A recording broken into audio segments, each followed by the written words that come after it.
लालची ननद आज की कहानी।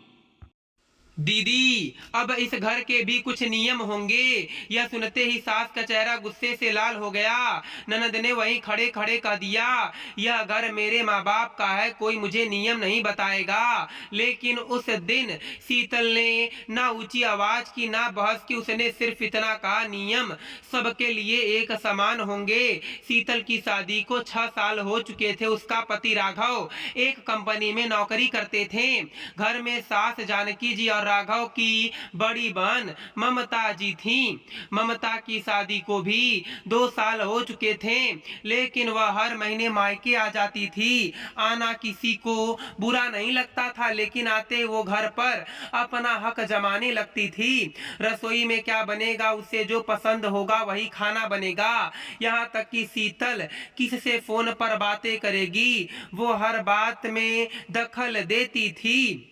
जानकी जी भी बेटी की हर बात को सही मानती थी। अगर ममता किसी बात पर शीतल को डांट देती तो सास कभी बीच में नहीं बोलती, उल्टा ये कह देती, वो इस घर की बेटी है, उसे बोलने का पूरा हक है। शीतल ने कई साल तक कुछ नहीं कहा। उसे लगता था कि समय के साथ सब ठीक हो जाएगा, लेकिन धीरे धीरे इतनी बढ़ गई कि ममता बिना पूछे रसोई का सामान अपने घर ले जाने लगी। कभी दूध, कभी राशन, तो कभी बच्चों के लिए रखे फल। और अगर शीतल कुछ पूछ लेती तो जवाब मिलता, अपने ही घर से ले रही हूँ, मुझे हिसाब देने की कोई जरूरत नहीं है। एक दिन राघव महीने भर का राशन ला कर रख देता है। शीतल ने पूरे महीने का हिसाब बनाकर सामान अलमारी में रख दिया। 2 दिन बाद उसने देखा कि आधा सामान ही गायब है। पूछने पर पता चला कि ममता सुबह आई थी और अपनी जरूरत का सामान लेकर चली गई। जब शीतल ने सास से कहा कि कम से कम बता तो देना चाहिए था, तो जानकी जी ने उसी पर नाराज होकर कहा, बेटी अपने मायके से कुछ चीज ले गई तो इसमें कौन सा पहाड़ टूट गया। मैंने उसे फोन पर बताई थी कि आज उसका भाई राशन लेकर आया है। उस रात शीतल देर तक जागती रही। उसे पहली बार लगा कि समस्या ममता के मायके आने की नहीं, बल्कि ममता के हर बात में दखल देने की है।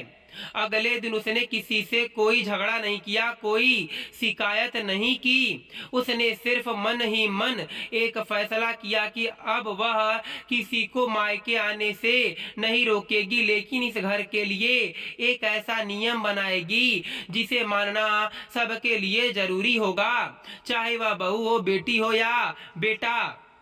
यही नियम आने वाले दिनों में पूरे घर का माहौल बदलने वाला था। अगली सुबह शीतल रोज की तरह सबसे पहले उठी। उसने नाश्ता बनाया, बच्चों को तैयार करके स्कूल भेजा।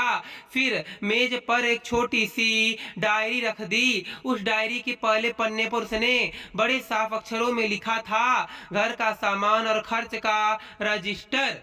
जो भी घर में कोई भी सामान लेगा या पैसे लेगा, बस उसमें अपना नाम और सामान लिख देगा। इससे किसी को किसी पर कोई शक भी नहीं होगा और महीने का हिसाब भी ठीक रहेगा। जब राघव ने वह डायरी देखी तो बोले, इसमें गलत क्या है, इससे तो सबको आसानी होगी और मुझे भी खर्च मिलाने में कोई परेशानी नहीं होगी।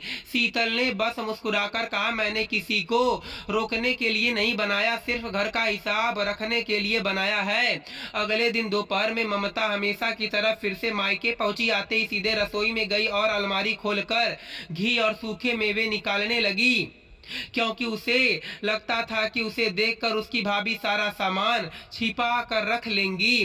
तभी उसकी नजर मेज पर रखी डायरी पर पड़ी। उसने पढ़ा और तुरंत उसका चेहरा बदल गया। वह तेज आवाज में बोली, अब मुझे भी लिखकर सामान ले जाना पड़ेगा क्या? मैं इस घर की बेटी हूँ, कोई बाहर वाली नहीं। शीतल ने बिल्कुल शांत स्वर में कहा, दीदी यह नियम सिर्फ आपके लिए नहीं है, सभी के लिए है। कल राघव जी ने भी दूध के पैसे इसमें लिखे थे, माँ जी मंदिर के चढ़ावे के लिए जो पैसे निकालती हैं वह भी लिखेंगी। मैं भी अगर कुछ अपने मायके भेजूंगी तो लिखूंगी, इसलिए यह किसी एक के लिए नहीं बल्कि सबके लिए है। इतने में जानकी जी भी वहां आ गईं और उन्होंने डायरी उठाकर गुस्से में कहा, बहू तेरी हिम्मत कैसी हुई मेरी बेटी पर नियम लगाने की। शीतल ने पहली बार बिना घबराए उनकी आंखों में देखकर कहा, माँ जी मैंने किसी पर नियम नहीं लगाया, मैंने घर में नियम बनाया है। घर नियम से चलता है और रिश्ते प्यार से चलते हैं। अगर दोनों साथ रहें तभी परिवार बना रहता है। ममता को यह बात बिल्कुल पसंद नहीं आई। उसने गुस्से में डायरी मेज पर पटक दी और बोली, आज एक डायरी रखी है, कल कहोगे कि मायके ही मत आया करो। शीतल ने तुरंत जवाब दिया, दीदी अगर मुझे आपको रोकना होता तो अंदर ही नहीं आने देती। मैंने तो सिर्फ हिसाब रखने के लिए बात की है। मायका आपका है और हमेशा आपका रहेगा, लेकिन घर का सामान बिना बताए ले जाना किसी का भी अधिकार नहीं होता। इतने में राघव ऑफिस से कुछ जरूरी कागज लेने वापस घर आ गए। जैसे उन्होंने ड्राइंग रूम में ऊंची आवाजें सुनी वह अंदर गया। सामने फटी हुई डायरी पड़ी थी। माँ गुस्से में थी और ममता रोने का नाटक करते हुए बोली, भैया देख लो अपनी पत्नी को, अब मुझे मेरे ही मायके में नियम सिखा रही है।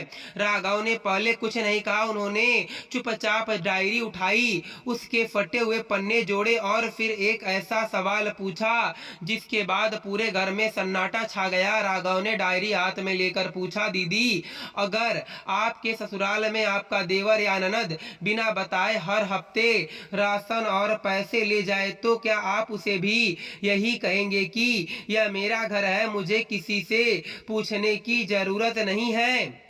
जब आपकी कमाई भी सीमित हो, मैं एक बार महीने भर का राशन लाता हूँ और आप हर महीने आती हैं और चुपचाप ले जाती हैं, बस थोड़ा बहुत सामान छोड़ देती हैं। ममता कुछ पल के लिए बिल्कुल चुप हो गई। उसके पास उस सवाल का कोई जवाब नहीं था। उसने नजरें फेर ली और बोली, वह बात अलग है। राघव ने तुरंत कहा, नहीं दीदी वह बात बिल्कुल वही है। नियम अगर गलत है तो सबके लिए गलत है और अगर सही है तो सबके लिए सही है। जानकी जी को बेटे का अपनी बहू की बात पर समर्थन करना बिल्कुल भी अच्छा नहीं लगा। उन्होंने गुस्से में कहा, आज तू अपनी बहन के खिलाफ बोल रहा है। राघव ने कहा, मैं किसी के खिलाफ नहीं बोल रहा हूँ माँ, मैं सिर्फ सही के बात के साथ खड़ा हूँ। घर का माहौल गंभीर हो गया। ममता बिना कुछ बोले अपने मायके चली गई। जाते जाते उसने मन ही मन तय कर लिया कि वह शीतल को इस बात की कीमत जरूर चुकवाएगी। 2 महीने तक वो मायके नहीं आई। तीसरे महीने अचानक वह अपने पति रमेश के साथ घर पहुंची। इस बार उसका अंदाज पहले जैसा नहीं था। उसने आते ही सबके सामने कहा, आज मैं अपना कुछ सामान लेने आई हूँ जो पहले भूल गई थी। शीतल ने मुस्कुराकर कहा, जरूर दीदी, जो आपका है वह आपका ही रहेगा, किसी ने नहीं छुआ है। लेकिन कुछ देर बाद ममता ने अलमारी से वो सोने का हार निकाल लिया जो शीतल के मायके वालों ने उसकी शादी में दिया था। शीतल ने तुरंत कहा, दीदी वो मेरी शादी का गहना है। ममता ने बिना झिझक जवाब दिया, घर की अलमारी में रखा है तो घर का ही हुआ। इतने में रमेश ने पहली बार अपनी पत्नी को रोकते हुए कहा, ममता यह ठीक नहीं है, किसी की शादी का गहना उसकी निजी चीज होती है। ममता को उम्मीद नहीं थी कि उसका अपना पति भी उसके खिलाफ बोलेगा। वो झुंझला कर बोली, सब लोग मिलकर मुझे ही गलत साबित करते रहे। मैं आपकी पत्नी हूँ या वो जिसकी आप पक्ष ले रहे हैं? तभी जानकी जी भी वहां आ गईं। अब पूरे परिवार की नजर उन्हीं पर थी। सबको लग रहा था कि हमेशा की तरह वह फिर अपनी बेटी का साथ देंगी, लेकिन इस बार उनके सामने ऐसी सच्चाई आने वाली थी जिसे छिपाना अब उनके लिए भी आसान नहीं रहने वाला था। अब उस पल पूरे कमरे में सन्नाटा छा गया। जानकी जी ने ममता के हाथों में शीतल का हार देखा और पहली बार उनकी नजर अपनी बेटी पर ठहर गई। उन्हें समझ ही नहीं आ रहा था कि क्या बोले। कुछ पल तक वह कुछ नहीं बोली, फिर धीरे से बोली, ममता वो हार वापस रख दो, जहां से लिया है वहीं ममता को यकीन नहीं हुआ। उसने हैरानी से पूछा, माँ आप भी मेरी गलती निकाल रही हैं? जानकी जी ने कहा, गलती आज की नहीं है, गलती हमेशा से मेरी है। मैंने हमेशा तुझे बेटी समझकर हर बात की छूट दी और बहू से हर बात की उम्मीद रखी। इसी वजह से आज तुझे लगने लगा कि इस घर की हर चीज पर सिर्फ तेरा हक है। जो मन किया उठा ले गई। किचन तक की बात थी तो मैं कुछ नहीं बोली कि खाने पीने की चीज है, लेकिन आज तू तो बहू के कमरे तक पहुंच गई। कमरे में खड़े सभी लोग एक दूसरे का चेहरा देखने लगे। शीतल चुपचाप खड़ी थी, उसने एक शब्द भी नहीं कहा। रमेश ने ममता से कहा, चलो हार वापस रख दो, रिश्ते अधिकार से नहीं सम्मान से चलते हैं। अपने साथ साथ मेरी इज्जत का भी कचरा कर दिया, यही करने आई थी मायके। ममता की आंखें भर आई। उसने धीरे से हार वापस रखा और शीतल के सामने आकर बोली, भाभी मुझे माफ कर दीजिए। मैं हर बार यही सोचती रही कि मायका मेरा है, इसलिए मुझे किसी भी चीज के लिए किसी से पूछने की जरूरत नहीं है। लेकिन मैंने कभी नहीं सोचा था कि अब इस घर की जिम्मेदारी आपकी भी है, जितनी माँ की थी। शीतल ने बिना देर किए उसका हाथ पकड़कर कहा, दीदी मैंने आपको कभी घर में आने से नहीं रोका। मैं सिर्फ इतना चाहती थी कि इस घर में एक जैसा सम्मान, एक जैसे नियम सबके लिए हों। राघव ने मुस्कुराते हुए वही डायरी फिर से मेज पर रख दी और कहा, आज इसे यह हिसाब रखने की डायरी नहीं, भरोसे की डायरी होगी। जानकी जी ने सबके सामने पहली बार बहू के सिर पर हाथ रखा और बोली, आज से इस घर का फैसला मैं अकेले नहीं करूंगी। इस घर की बहू की राय भी उतनी ही जरूरी होगी जितनी कि मेरी। उस दिन के बाद ममता पहले की तरह मायके आती रही, लेकिन कभी बिना बताए कोई सामान नहीं ले गई। अगर किसी चीज की जरूरत होती तो वह खुद शीतल से पूछती, क्योंकि ममता को सबक मिल चुका था कि बिना पूछे किसी का सामान नहीं छूना चाहिए। धीरे धीरे घर का माहौल बदल गया।